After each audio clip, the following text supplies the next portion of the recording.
Olá, nosso tema de hoje é sobre a trilogia do ser humano.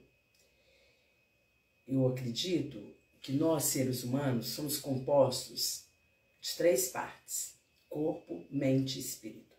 Essas 3 partes, elas precisam estar em sintonia para que você tenha uma vida saudável, para que você tenha uma vida harmoniosa e que você seja uma pessoa realizada.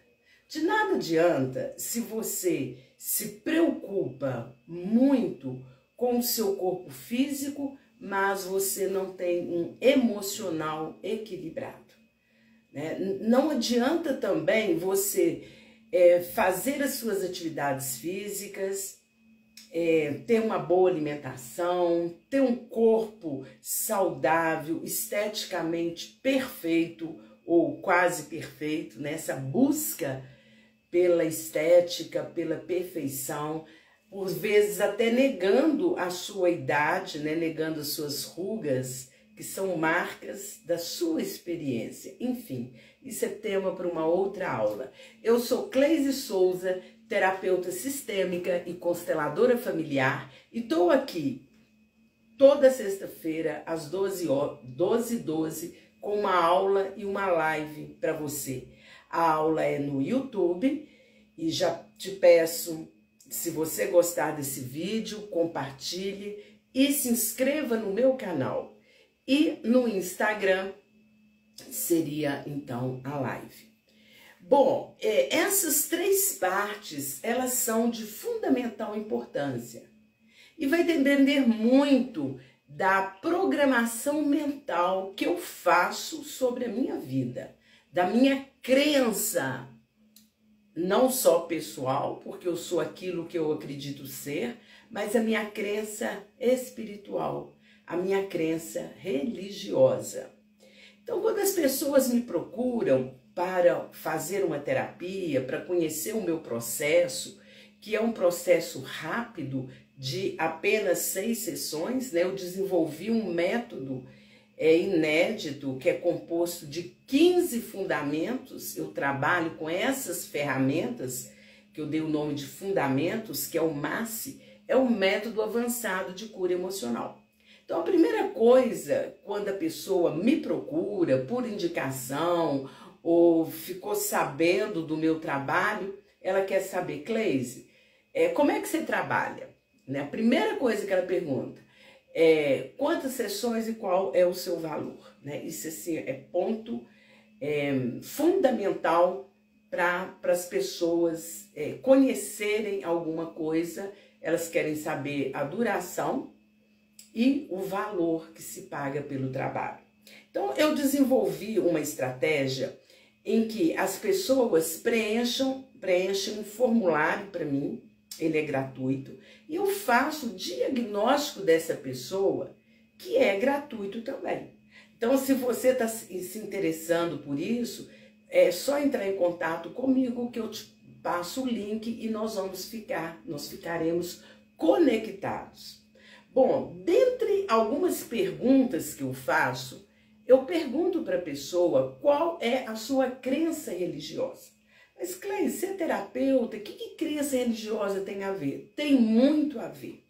Às vezes a pessoa chega para mim, ela está num desequilíbrio tão grande, com questões já de saúde, porque as doenças, geralmente, né, na sua grande maioria, são situações emocionais que você não resolve e acaba ficando doente. Ou seja, as suas questões emocionais são somatizadas no seu corpo físico através da doença. E tem vários especialistas e pesquisadores que trabalham com a linguagem corporal. Uma pessoa que eu sigo há muitos anos e que já li todos os livros dela é a Cristina Cairo. Né, a linguagem do corpo, ela mostra esta relação da doença no corpo físico, mas que a origem é emocional. E por vezes, essa origem também pode ser espiritual. Então, quando eu peço a crença religiosa da pessoa, é porque Um dos fundamentos que eu trabalho no processo é a PNL, né? Então, com a PNL eu vou usar alguns pressupostos. Eu trabalho com a constelação familiar também, que é bom eu entender e saber qual é a crença religiosa da pessoa. E como eu trabalho com neurolinguística, eu vou usar a linguagem adequada para a pessoa. Ela precisa confiar em mim e saber que aquela crença religiosa que ela escolheu, aquele caminho espiritual que ela escolheu, é o melhor para ela. Então, isso é muito importante, né, de perceber essa crença. Porque quando a pessoa me procura, e geralmente quem me procura são pessoas que estão com problema. Ninguém me procura porque está numa boa. É uma questão com a empresa que está no vermelho, é uma questão com relacionamento a dois, é uma questão com pai, com mãe, com família, é carreira, transição de carreira, é uma questão de relacionamento no trabalho. Então, todas as pessoas que me procuram, infalivelmente, têm questões que elas não deram conta ainda de resolver. Porque muitas vezes as pessoas sabem como resolver, sabem que tem um atrito, ou um conflito, ou uma dificuldade no nível racional, mas elas não sabem como isso acontece. Uma das últimas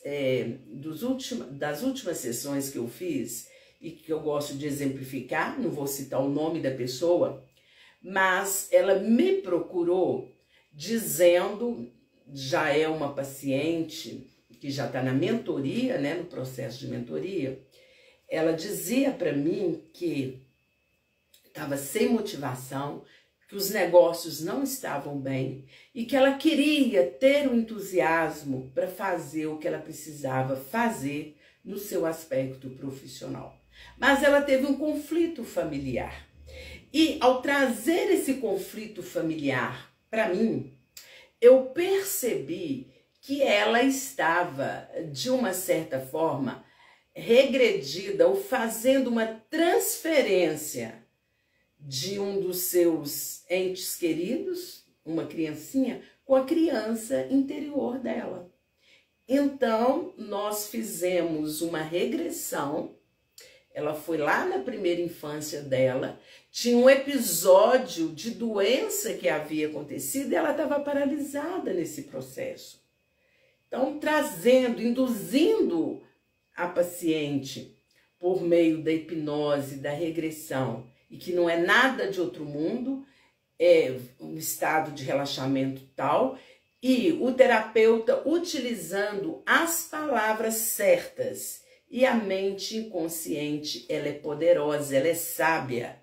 Os recursos estão com a pessoa, os recursos estão com o meu paciente. O que eu faço é ativar esses recursos usando uma metodologia coerente para que ele possa curar a criança interna. Quem cura a nossa criança interna não são os nossos pais. Não adianta se a gente sofreu um abuso na infância, se o nosso pai nos abandonou, se a nossa mãe era muito brava. Não adianta culparmos os pais por isso. Primeiro que eles não têm noção do que eles fizeram. E eles fizeram o que eles podiam fazer de melhor. Eles deram o seu melhor. Então, quem cura a criança interior é o adulto, levando recursos. E isso é uma estratégia da PNL, da programação neurolinguística. Se eu, como terapeuta, não fizer uma boa regressão, uma boa ressignificação, o que vai acontecer? O meu paciente fica regredido naquela história. É o que estava acontecendo com essa minha paciente. Então, ao curar a criança interna, ela volta com vitalidade. Ela volta com clareza de que ela fez uma transferência daquele sentimento. Ela dizia que tinha muita dó daquela criança, que era um familiar. Na verdade, ela não estava com dó da criança. Não era só essa dó da criança, né? Porque dó é um sentimento que nos deixa superior quando sentimos. Mas ela estava com um sentimento de autopiedade. Ela tinha dó dela mesma porque ela estava presa naquela doença lá na primeira infância. E aí você pode me perguntar, ou se perguntar, mas esse trabalho demora, tem que digerir? Não. Isso aí eu consigo fazer em 20 minutos, 30 minutos. É só desbloquear, é usar as palavras certas, induzir a mente inconsciente do paciente a resolver essas questões. E nós estamos vivendo num mundo, aqui no planeta Terra, muito denso, com muito diz que diz, muita intolerância. O que você fala, a outra pessoa às vezes não gosta, porque os seus valores são diferentes dos dela. Aí tem um duelo emocional, né? Porque a gente sempre quer estar certo. Nós sempre achamos que a nossa verdade é a melhor. E na verdade, a verdade é relativa, não é? Cada um tem a sua verdade. Então, entender esse processo mental que está linkado ao corpo físico é de suma importância. Então, eu tenho que cuidar, sim, do meu corpo físico. Mas, sabe, entre esses três corpos, qual realmente é mais importante? É o espiritual, ou energético, ou astral, ou a alma. Porque a alma não mente. Né? Nós somos o que somos. E nós somos seres de luz. Nós somos pessoas do bem. E quando você emana essa luz, tem pessoas, e aí você vai transcender isso na sua aura, e tem pessoas que vão sentir que a sua aura está iluminada, porque você é uma pessoa que passa boa energia. E quando você se distancia da sua essência, da sua alma, do espírito, porque na verdade isso é uma crença minha, que eu sou reencarnacionista, sou espiritualista. Mas o que eu acredito? Eu acredito que nós somos espírito, nós somos alma, que estamos provisoriamente nesse corpo físico.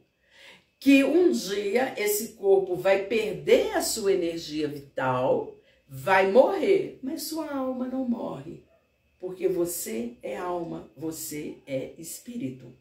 E se você for lá no Evangelho, tem uma passagem muito interessante que diz assim: buscai primeiro o reino de Deus e a sua justiça, e tudo mais vos será acrescentado. Olha que maravilha! Você já deve ter ouvido ou lido essa passagem. Buscai primeiro o reino de Deus, são as situações espirituais. Entender, aceitar. Volto a dizer, independente de religião, a sua religião ela é certa, a do outro também é certa. Todos estão certos.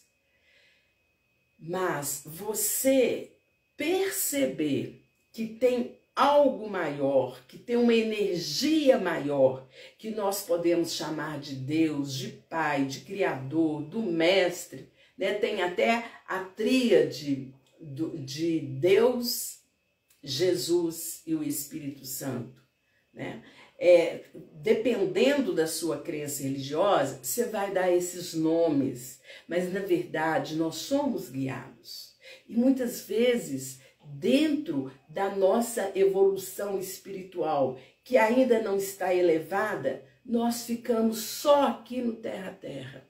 Nós ficamos pensando só no hoje, de uma situação que eu vivi e que me trouxe aborrecimento, e eu não consegui digerir isso, e eu fico doente. E aí eu tenho mágoa porque eu fiquei doente, porque o outro me deixou doente. O outro fez com que eu entrasse em depressão. Mas, na verdade, não é o outro que me deixa em depressão, porque a depressão é uma doença da alma que atinge o emocional e atinge o corpo físico. Por isso que a pessoa com depressão, e às vezes ela nem consegue entender que ela está depressiva, que ela só perde o estímulo da vida, né, a motivação, essa pessoa, ela não sabe que ela está com depressão, né? E ela precisa sim do medicamento porque já atingiu o corpo físico, né? Vai atingir o corpo mental quando ela tem pensamentos suicidas, quando ela tem pensamento de que a vida não está boa, que ela não consegue fazer nada, que ela não sai do lugar. E, naturalmente, ela não sai do lugar. Mas, voltando ao início da minha conversa, eu estava dizendo isso. Então, no meu processo terapêutico, de acordo com a crença do meu paciente, às vezes eu peço para ele meditar, às vezes eu peço para ele orar, para ele ir na igreja da qual ele tem fé, no templo ou numa casa espírita, pedir ajuda espiritual. Sabe por quê? Que além de sermos guiados, nós temos mensageiros, nós temos mentores espirituais, nós temos anjos de luz, nós temos um anjo da guarda que está ali de prontidão, que veio com a missão de nos orientar espiritualmente. Só que quando nós ignoramos a presença dele, ele não se manifesta. E aí é importante a gente trabalhar e ficar atento à nossa intuição. Eles manifestam através da intuição. Perceba mais a sua intuição. Observe mais que tipo de pensamento você tem tido ao longo do seu dia. E conecte-se com a sua essência, com o seu eu superior. E provavelmente você vai se sentir melhor. Você vai se sentir mais forte. Pensando, eu tenho condições de superar essa questão na minha vida, porque eu sou do bem, eu sou luz e eu sou amor. Espero que essa aula possa contribuir para que você entenda essa trilogia do ser humano, corpo, mente e espírito. Que você tenha um dia de muita luz, de muita paz e muito amor. Gratidão.